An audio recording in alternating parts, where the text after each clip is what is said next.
Talk us through the club's trade period. What was the overall strategy we had leading into the period, and how do you think the club has fared? Yeah, we came in with some clear goals, and obviously I think I've spoken before about Dan McStay and Bobby Hill and Billy Frampton were priorities for us. So that was a priority from a fair while ago to try and get those guys in, so we were able to do that. Obviously we've talked about Brody Grundy and the trade for Brody, but also too, Ollie Henry wasn't part of that plan, but we were hoping to keep Ollie.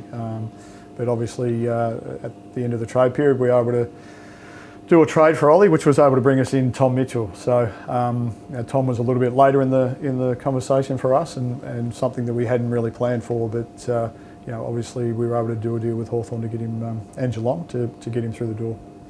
As you mentioned, we did farewell Brody Grundy. For the Magpie Army, can you take us through that decision? Did the club instigate this, and if so, can you provide further insight?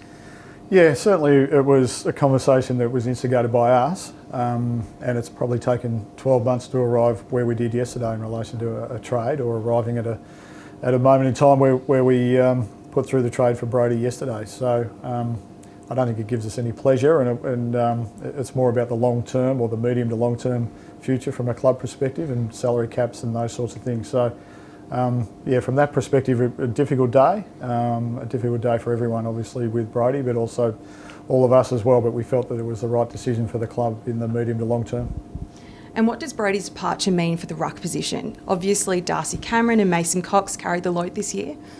Yeah, so obviously, as you said, both those carried the load when Brody went down injured in round 5 or 6, I think it was. And Aidan Begg as well is also able to play a role there. Billy Frampton has come on board, probably play defence, but can play in the ruck as well. And we may bring in a ruck through the draft, or over the summer we might have a look at a couple of ruckmen from a backup perspective to see what that means for us. But yeah, we were really happy with the way the guys performed at the back half of the year. They got us obviously to a 1 point loss in the prelim final, so they did well. We know we'll be a little bit down with Brody going out from that perspective, but it wasn't just around 2023, it's around 2024, 5, 6 and 7.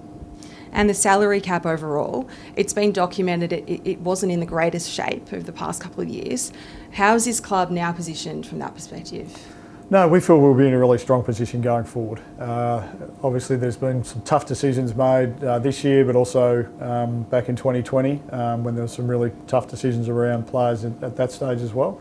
But we feel we'll be in a really strong position, particularly at the end of 2023, to hopefully attack free agency or be in a really strong position for an out-of-contract player or to keep our own. But we should have the cap in a really good spot.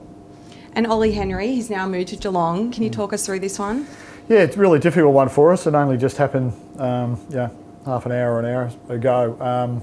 We wanted to retain Ollie. We're really clear with Ollie around that. We're really clear with Geelong that we needed a pick inside where he was selected, which was pick 17. We weren't able to do that, but what we were able to do in the end was bring in Tom Mitchell as part of that 25 and Tom Mitchell. We're really happy with that.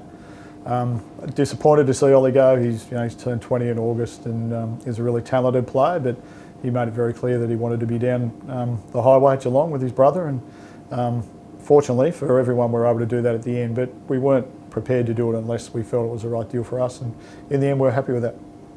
We welcome Dan McStay, Bobby Hill, Billy Frampton and now Tom Mitchell. Talk us through what this means for our list and what each player brings. Yeah, as I said, Billy's probably the easiest one because, as I said, he can play a number of positions for us, but Dan McStay can also do that. He can play forward, play back. Checkers is 29 and been a fantastic player for a long period of time, but we needed extra key position help. So to bring him in, we were wrapped. And Bobby Hill's that small forward winger who we feel has got the ability to develop even further, and only just scratch the surface in relation to what he can do. And he'd like to go through the midfield. He's got to build his tank up to be able to do that.